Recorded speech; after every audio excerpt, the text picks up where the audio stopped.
ada kemudian ketiga fase. Tiga fase ini sudah selesai dua, sekarang masuk yang ketiga. Maka yang ketiga ini, fa idza jaa wa'dul akhirati. Maka jika datang janji Allah yang terakhir untuk mereka. Apa fase yang ketiga ini? Ada tiga bagian lagi. Satu, liyasu'u wujuhakum. Yang kedua, waliyadkhulul masjida kama dakhaluhu awwala marrah. Yang ketiga, waliyutabbiru ma'alahu tatbira. Ya. Satu sekarang sedang diperlihatkan, liyasu'u wujuhakum. Persis sekarang orang-orang itu seperti di era Nabi yang membayangkan hingga bisa ditembus, bentengnya kokoh, intelijennya kuat, sadapannya di mana-mana. Tapi ternyata dunia yang melihat kokoh itu ditunjukkan oleh Allah hanya dengan bahasa mereka. La syirzimatun qalil. Ini bahasanya Firaun. Ini kan cuma ormas kecil, nggak sebanding. Ormas kecil yang nggak sebanding ini ternyata telah bisa mengintersep semua bagian-bagian itu.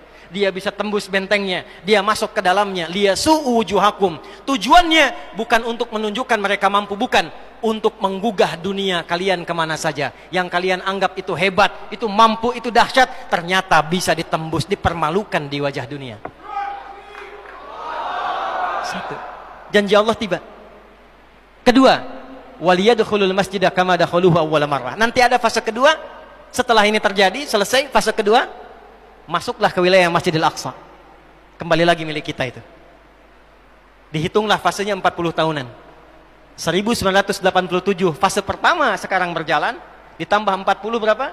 2027. Itulah fase yang kedua, saat diharapkan paling puncaknya Masjidil Aqsa bisa kembali lagi.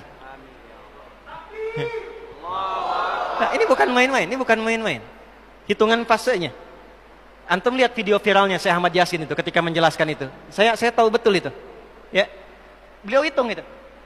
Ya, 2027 ke 2028. Dan puncak akhirnya waliyutabbiru ma'alahu tatbira. Hancur semua, terjadi perang dahsyat. Hitungan saya sih tambah 20 tahun. Karena fasenya sampai 100 tahun. 40 tambah 40 tambah 20, 100. Maka 2037. Silahkan cek orang-orang yang ada menghitung di pertahanan sekarang. Antum tanyakan pada yang di Lemhanas, pada di macam-macam. Bagaimana kekuatan dunia pergeserannya, saya yakin. Hitungan mereka 2037 terjadi sesuatu yang dahsyat. Gerbangnya sampai 2040, di atas 2040 itulah generasi emas akan muncul. Makanya Indonesia masuk generasi 2045. Itu sudah dihitung. 2030 pembukanya. Makanya sekarang punya visi 2030 semua.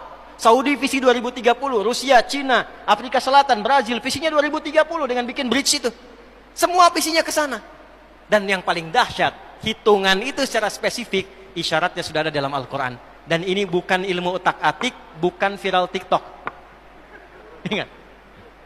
Ini sudah sejarah yang berlangsung dari penelitian masa lalu.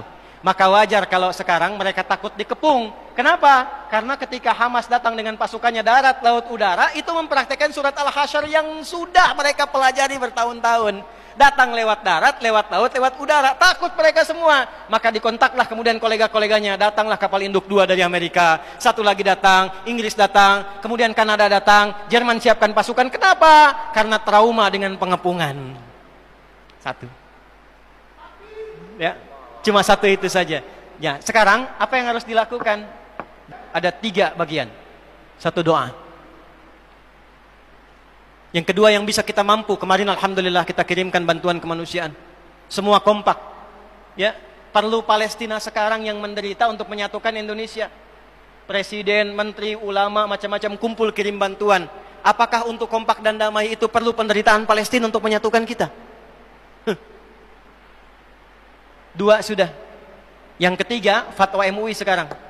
Produk-produk yang dijual di dunia ini, yang hasilnya diperbantukan pada agresi Zionis, maka fatwa keluar MUI sekarang. Haram hukumnya bagi umat Islam untuk mengonsumsinya. Allahu Akbar. Dan saya ikut fatwa itu.